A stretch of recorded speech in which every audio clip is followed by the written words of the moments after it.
Hi guys, welcome back to the channel. So let's begin with new chapter, that is pair of linear equations in two variables. तो इस chapter में जितना भी important topics है और concepts है वो हम discuss करेंगे. So the first thing is linear equations itself. तो linear equation क्या होता है? Linear equation means algebraic expression with degree 1. यानी कि ऐसा expression जिसमें variable का जो degree होगा वो होगा 1. For example 6x minus 12 is equal to 0. तो यहाँ पे जो वेरिएबल है दैट इज x, उसका डिग्री क्या है? पावर 1 है, 2 तो नहीं है. इससे प्रीवियस वाले चैप्टर में हम लोग क्या पढ़े? Linear polynomial, quadratic polynomial and cubic polynomial. तो क्वाड्रेटिक पॉलिनोमियल का जनरल फॉर्म क्या होता है? ax² plus bx plus c. तो यहाँ पे ये जो x का डिग्री है वो 2 है मैक्सिमम. अगर क्यूबिक होता है तो क्यूबिक में होता है ax³ plus bx² plus cx plus d. तो अब सिंस हम लोग पॉलिनोमियल पढ़े तो ये है px. तो इसमें जो वेरिएबल x है उसका हाईएस्ट डिग्री क्या है?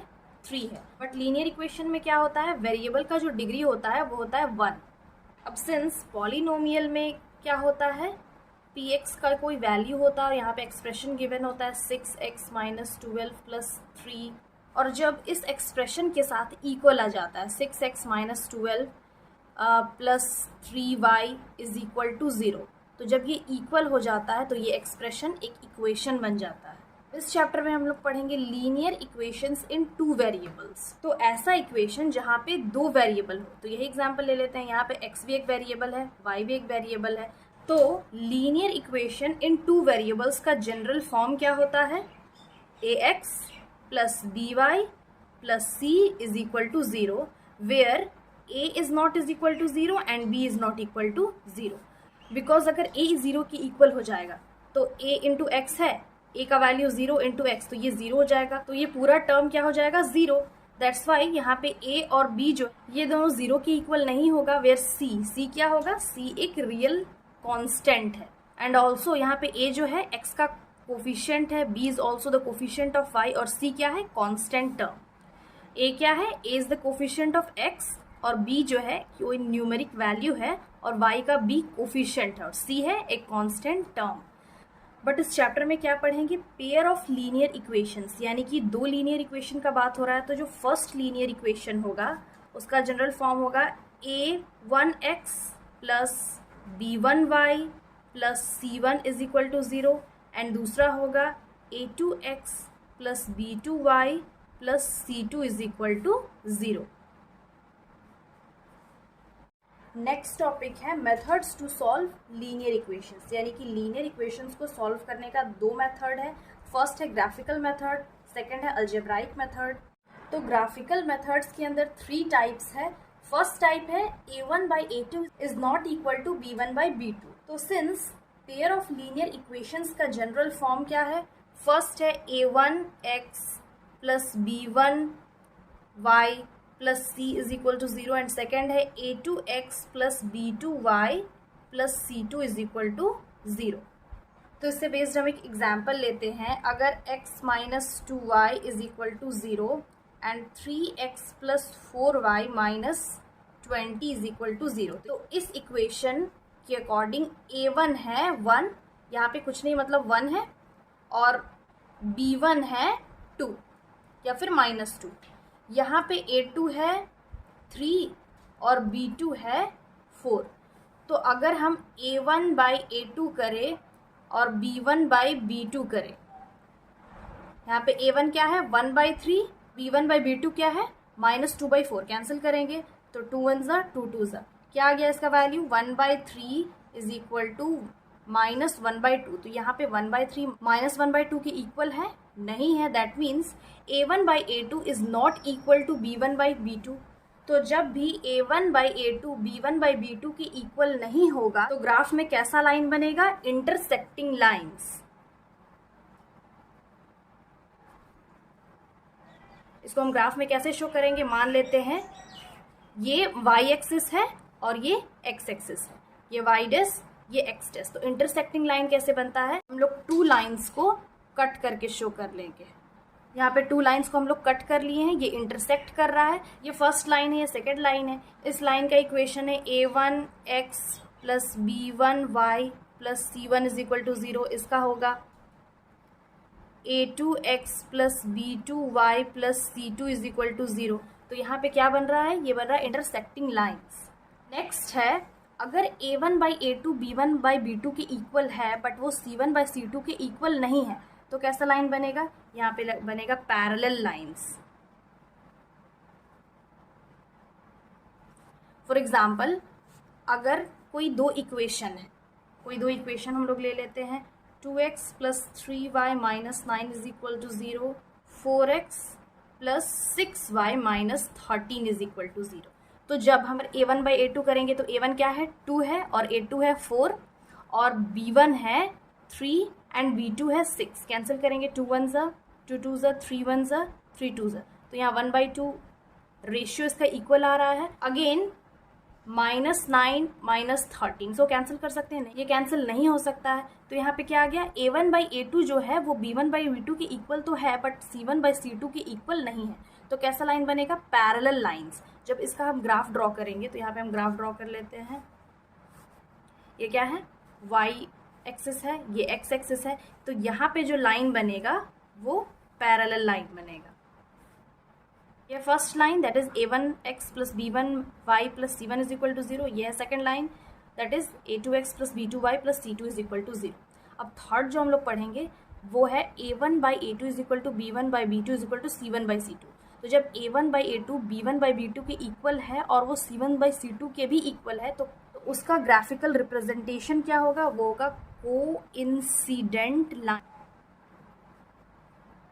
कोइंसिडेंट लाइन क्या होता है, इसका भी हम एग्जाम्पल ले लेते हैं। फॉर एग्जाम्पल यही है, 2x plus 3y minus 9 is equal to 0। Next है 4x plus 6y minus 18 is equal to 0। तो यहाँ हम डिवाइड करके देखते हैं, 2/4 3/6 एंड माइनस 19/18। कैंसिल करेंगे, माइनस माइनस कैंसिल हो गया, 9 1 9 2 यहाँ पे भी 1/2, यहाँ पे भी 1/2 आ रहा है। That means 1/2 is equal to 1/2 is equal to 1/2, तीनों का रेशियो सेम आ रहा है। दैट मीन्स यहाँ पे क्या है, a1 by a2 b1 by b2 के इक्वल है एंड वो c1 बाई c2 के भी इक्वल है। तो तब इसका ग्राफिकल रिप्रेजेंटेशन क्या होगा, वो होगा कोइंसिडेंट लाइंस। अगर इसको हम ग्राफ में शो करते हैं तो ये y एक्सिस है, ये x एक्सिस है, और यहाँ पे जो लाइन बन रहा है, कोइंसिडेंट लाइन में क्या होता है, एक लाइन के ऊपर हम दूसरा लाइन बना लेते हैं। यहाँ दैट मीन्स यहाँ पे 2 लाइन है, first line also and second line also, एक ही लाइन। तो यहाँ पे एक और चीज़ हम लोग पढ़ लेंगे, अगर a1 by a2 is not equal to b1 by b2 होता है, वो इंटरसेक्टिंग लाइन्स होता है एंड उसका सिर्फ एग्जैक्टली वन यूनिक सॉल्यूशन होता है। यहाँ पे लिख लेंगे यूनिक सॉल्यूशन, जब वो इंटरसेक्टिंग लाइन होता है। बट अगर पैरेलल लाइन्स होता है then no solution. And coincident line में इन्फिनिटली मैनी सॉल्यूशन, मतलब बहुत सारा सॉल्यूशन होगा बिकॉज लाइन के ऊपर लाइन है।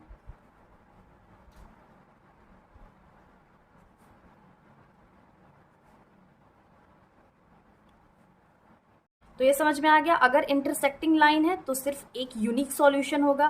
पैरेलल लाइंस है देन नो सॉल्यूशन, मतलब एक बार वो इंटरसेक्ट कर रहा है देयरफॉर एक यूनिक सॉल्यूशन होगा। पैरेलल लाइंस में इंटरसेक्ट नहीं कर रहा है देयरफॉर नो सॉल्यूशन। और कोइंसिडेंट लाइन में लाइन के ऊपर लाइन बना हुआ है देयरफॉर इन्फिनिटली मेनी सॉल्यूशंस। ये याद करने का तरीका है। नेक्स्ट है algebraic methods to solve linear equations. इसमें भी 3 टाइप्स है। फर्स्ट टाइप है सब्स्टिट्यूशन मेथड,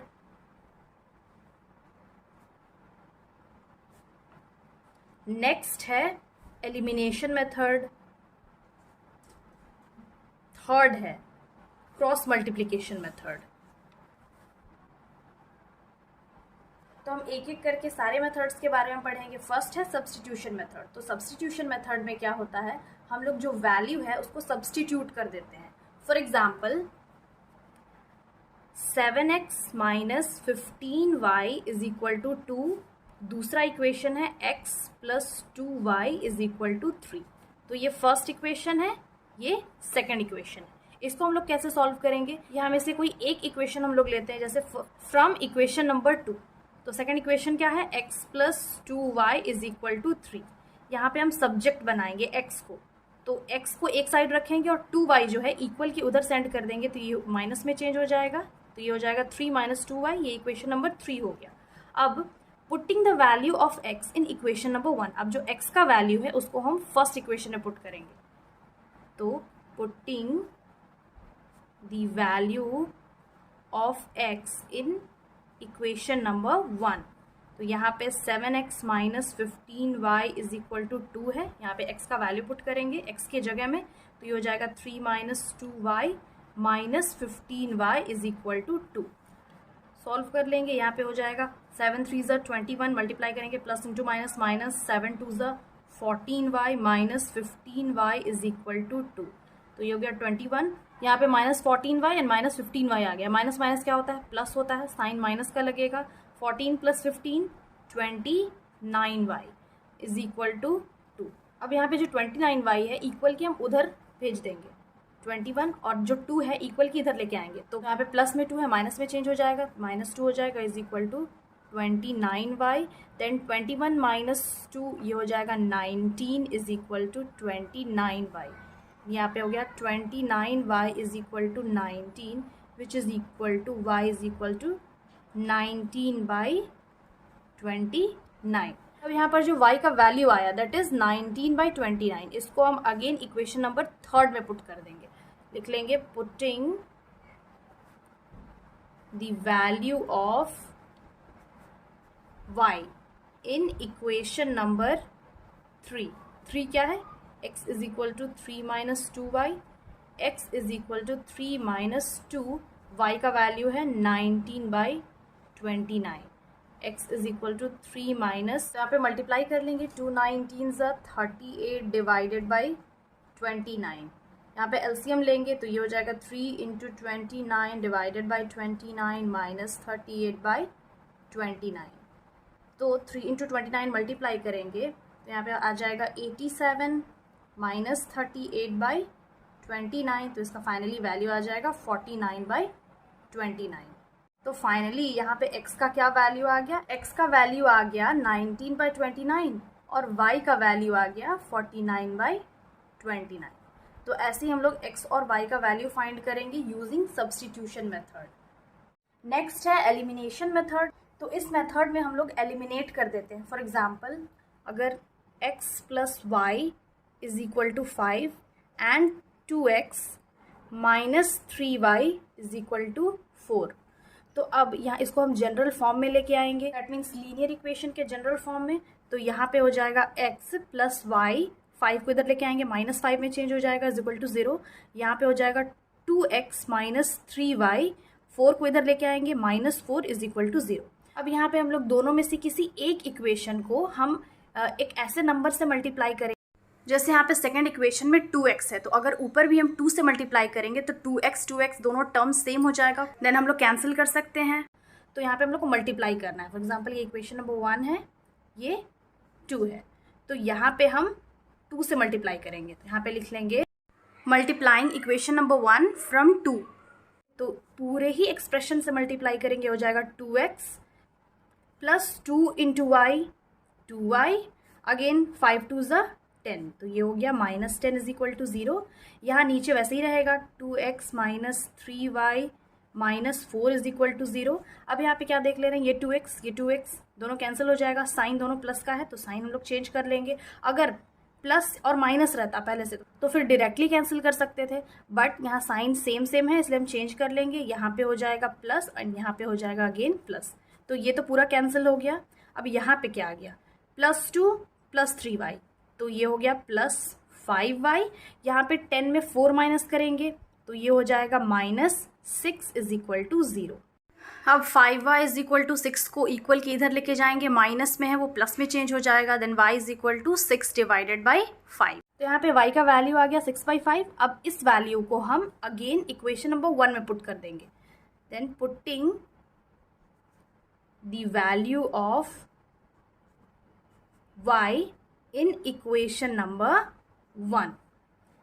तो यहाँ पे फर्स्ट इक्वेशन क्या है, x plus y minus 5 is equal to 0, तो यहाँ पे y नहीं होगा, x y के जगह में हम पुट कर लेंगे 6/5 माइनस 5 इज इक्वल टू 0। ये दोनों जो कांस्टेंट टर्म है इसको इक्वल के हम उधर लेके जाएंगे, तो ये हो जाएगा x इज इक्वल टू 5, ये माइनस में इक्वल के उधर प्लस में चेंज हो गया, और ये प्लस में था तो इसको माइनस में चेंज कर लेंगे, तो ये हो गया। अब x इज इक्वल टू, यहाँ पे एलसीएम लेंगे तो 5 इंटू 5 माइनस 6 डिवाइडेड बाई 5, 5 5 ज़ा 25, 25 माइनस 6 डिवाइडेड बाई 5, ये हो गया 25 में 6 माइनस करेंगे 19/5, तो इसका वैल्यू आ गया 19/5। देयरफॉर x का वैल्यू आ गया 19/5 और y का वैल्यू आ गया 6/5। तो एलिमिनेशन मेथड में क्या करते हैं हम लोग, एलिमिनेट कर देते हैं किसी ऐसे नंबर से मल्टीप्लाई करके कि जो वेरिएबल है वो दूसरे इक्वेशन के वेरिएबल के इक्वल हो जाए, सेम हो जाए। तो यहाँ पे 2 से मल्टीप्लाई कर लिए, 2x आ गया, इसको कैंसिल कर दिए और बाकी सॉल्व कर लिए। अब नेक्स्ट हम लोग पढ़ेंगे क्रॉस मल्टीप्लिकेशन मेथड।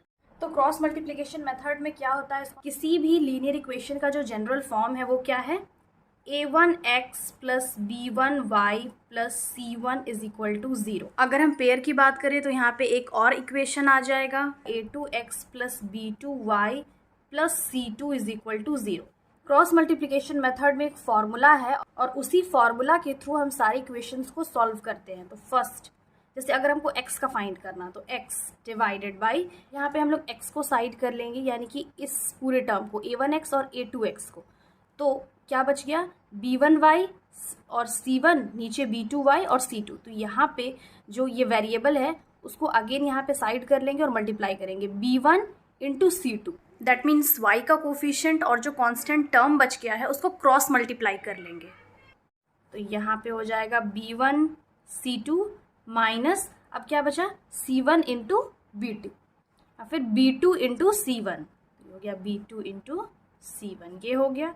अब y का हम निकालते हैं, तो y में क्या होगा, अब ये जो टर्म है इसको साइड कर लेंगे, देन अगेन जो ये बच गया है उसको क्रॉस मल्टीप्लाई कर लेंगे, तो y के नीचे c1 इंटू a2 होगा, c1 into a2 minus a1 into c2, तो यहाँ पे होगा a1 इंटू c2। अब यहाँ पे कुछ नहीं, मतलब 1 है कांस्टेंट टर्म, तो ये टर्म अब हटा लेंगे, अब अगेन मल्टीप्लाई करेंगे, a1 into b2 minus a2 into b1 या फिर b1 इंटू a2, तो यहाँ पे लिख लेंगे a2 इंटू b1। तो यहाँ पे हम लोग क्या किए, जो x है ये पूरा टर्म को हटा लिए और यहाँ पे जो बचा उससे मल्टीप्लाई कर लिए, जैसे यहाँ पे x divided by b1 into c2 minus b2 into c1 और y, फिर ये टर्म हटा लिए और c1 into a2 minus a1 into c2, उसके बाद फिर ये टर्म हटा लिए, तो 1 divided by a1 into b2 minus a2 into b1। तो ये जो मेथड है क्रॉस मल्टीप्लिकेशन मेथड, उससे बेस्ड हम लोग एक एग्जाम्पल सॉल्व करके देखते हैं। तो फर्स्ट इक्वेशन है 2x plus y is equal to 5 and 3x plus 2y is equal to 8। इसको हम इसके जनरल फॉर्म में लिखते हैं, लीनियर इक्वेशन के जनरल फॉर्म में। तो 2x प्लस वाई, 5 जो है इक्वल के इधर माइनस में चेंज हो जाएगा, is equal to 0, and 3x plus 2y minus 8 is equal to 0। ये इक्वेशन 1 है, ये इक्वेशन 2 है। तो इसमें यहाँ पे a1 क्या है, फर्स्ट इक्वेशन में a1 है 2, b1 है 1, y के साथ कुछ नहीं मतलब 1 है, एंड c1 है -5, यानी कि सिर्फ कांस्टेंट नहीं लिखना है, उसके साथ जो साइन है वो भी लिखते जाएंगे। a2 है 3, b2 है 2 एंड c2 है -8। अब क्रॉस मल्टीप्लिकेशन का फॉर्मूला क्या है, x divided by b1 into c2 minus b2 into c1 and y divided by a2 into c1 minus a1 into c2। जब इससे बेस्ड हम लोग एक्सरसाइज में क्वेश्चन सॉल्व करेंगे तो ये फॉर्मूला याद हो जाएगा, a1 into b2 minus b1 into a2। अब यहाँ हम वैल्यू पुट कर लेंगे, तो ये तो फॉर्मूला है। यहाँ पे जो a1 a2 है, जैसे यहाँ पे b1 है तो b1 का जो वैल्यू है इसको पुट कर लेंगे, x बाई यहाँ पे b1 क्या है 1 है और c2 है -8, माइनस अगेन b2 क्या है 2 है और c1 है -5। ये हो गया y के नीचे a2 क्या है 3 है, 3 इंटू C1 करेंगे, C1 है -5 माइनस अगेन जो a1 है वो है 2 इंटू C2 है -8, लास्टली 1 डिवाइडेड बाई a1 है 2 इंटू b2 है 2 माइनस अगेन b1 है 1 एंड a2 है 3। सॉल्व कर लेंगे तो ये x divided by plus minus minus होगा, 8 1 ज़ा 8 माइनस इंटू माइनस प्लस 5 2 ज़ा 10, y डिवाइडेड बाई 5 3 ज़ा 15 plus into minus minus again यहाँ माइनस इंटू माइनस प्लस 8 2 ज़ा 16, 1 डिवाइडेड बाई 2 2 ज़ा 4 माइनस इंटू प्लस माइनस 1 3 ज़ा 3।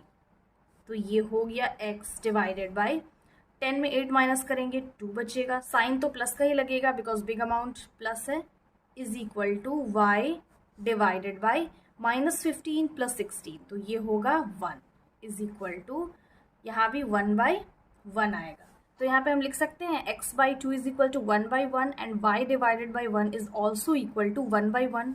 y because x/2 is equal to 1/1 है और y/1 भी 1/1 के इक्वल है। सॉल्व करेंगे तो ये हो जाएगा x is equal to 2 equal के उधर मल्टीप्लिकेशन में चेंज हो जाएगा, तो यहाँ पे x का क्या वैल्यू आ गया 1 2 ज़ा 2 और यहाँ पे y इज इक्वल टू ये 1 ऊपर चला जाएगा 1 इंटू 1, तो y का वैल्यू आ गया यहाँ अगेन 1। तो therefore x is equal to 2 and y is equal to 1। तो बस इस फॉर्मूला को यूज़ करके हम लोग एक्सरसाइज में क्रॉस मल्टीप्लिकेशन का जितना भी क्वेश्चन है उसको सॉल्व कर लेंगे। तो क्रॉस मल्टीप्लिकेशन मेथड को सॉल्व करने का एक कंडीशन भी है, अगर उस कंडीशन के अकॉर्डिंग नहीं है तो हम लोग सॉल्व नहीं कर सकते हैं। अगर a1/a2 b1/b2 के इक्वल है और वो c1/c2 के भी इक्वल है तभी हम क्रॉस मल्टीप्लिकेशन मेथड से सॉल्व कर सकते हैं, अदरवाइज नहीं सॉल्व कर सकते हैं। तो ये कंडीशन है, अगर a1/a2 b1/b2 के इक्वल तो है बट c1/c2 के इक्वल नहीं है तो ये मेथड से हम लोग जो क्वेश्चन है उसको सॉल्व नहीं कर सकते हैं। तो क्रॉस मल्टीप्लिकेशन मेथड से सॉल्व करने के लिए ये कंडीशन होना ज़रूरी है। किसी भी इक्वेशन को सॉल्व करने से पहले हम लोग ये चेक करके देख लेंगे कि क्या a1/a2 b1/b2 के इक्वल है एंड वो अगेन c1/c2 के भी इक्वल होना चाहिए। So this was the introduction of the chapter pair of linear equations in two variables. I hope समझ में आ गया होगा। अगर कोई कन्फ्यूजन होगा तो वो हम एक्सरसाइज में क्लियर कर लेंगे। Again I will be back with the next video solving the exercises of this chapter. Till then have a nice day. Thanks for watching.